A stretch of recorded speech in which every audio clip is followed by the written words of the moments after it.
Zee 24 तास एक पाऊल पुढे। अकोला जिल्ह्यातील अकोला अर्बन बँकेत तब्बल 50 कोटींचा घोटाळा झाल्याची शक्यता आहे।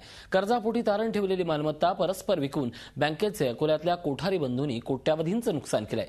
या प्रकरणी एका आरोपीला अटक झाली असून राठी आणि कोठारी बंधू फरार झालेत।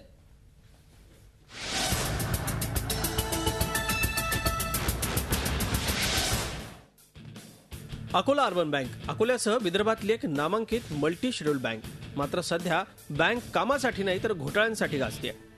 बँकेचे माजी मुख्य कार्यकारी अधिकारी ओमप्रकाश राठी, कर्ज वितरण अधिकारी के प्रसाद यांनी अकोला शहरातील वादग्रस्त व्यापारी कोठारी बंधूंना हाताशी धरून बँकेला कोट्यवधींना फसवलंय।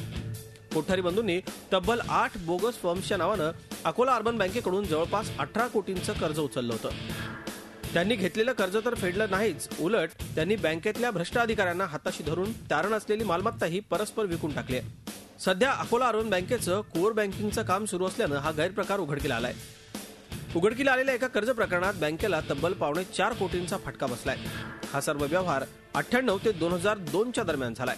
तसंच हे प्रकरण संचालक आणि वार्षिक ऑडिटमध्ये लक्षात येऊ नये यासाठी संगणक प्रणालीतही छेडछाड केल्याचं बँक व्यवस्थापनानं सांगितलंय।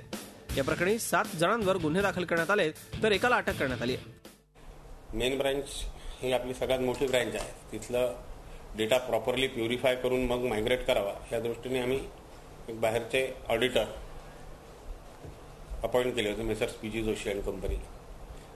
त्यांच्याही निदर्शन त्यांनी जेव्हा तो सगळा डेटा एक्सेल शीटमध्ये मांडला तेव्हा त्यांच्या हे लक्षात आलं। काही लोकांची नावं दिली आहेत, त्यामध्ये तपासामध्ये एक इसम हा अटक करण्यात आलेला आहे, त्याचे नाव के प्रसाद। इतर जे आरोपी आहेत कोठारी आणि बंधू हे गुन्हा दाखल झाल्यापासून फरार आहेत, त्यांचा शोध आम्ही घेतो आहे। 10 वर्षांपूर्वी झालेल्या घोटाळ्यामुळे बँकेच्या सध्याच्या आर्थिक स्थितीवर कुठलाही परिणाम झाला नसल्याचं बँक प्रशासनानं म्हटलंय। मात्र बँकेतला हा घोटाळा जवळपास 50 कोटींपर्यंत असल्याची शक्यता प्रशासनानं व्यक्त केली आहे। 17 ते 18 कोटीचे असे हे वाटप झालेला आहे। त्याचाच हा पहिला FIR 3.5 कोटी 3.75 लाखाचा FIR आता आम्ही दाखल केलेला आहे आणि बँकेच्या आर्थिक स्थितीवर काहीही परिणाम झालेला नाही। 10 वर्षात अंतर्गत लेखापरीक्षणातून हा घोटाळा कसा सुटला? आरबीआयच्या लक्षातही ही बाब का आली नाही? संचालक मंडळाच्याही हा घोटाळा कसा लक्षात आला नाही? गहाण ठेवलेल्या जागेची कागदपत्र कर्जफेड न करता कोठारी बंधूंना कशी मिळाली? ओमप्रकाश राठींसोबतच बँकेच्या तत्कालीन संचालक मंडळातले काही जण यात गुंतलेत का, असे अनेक प्रश्न या घोटाळ्यातून उपस्थित होत आहेत। जय Jagad, Zee media, Akola. Zee 24 तास एक पाऊल पुढे।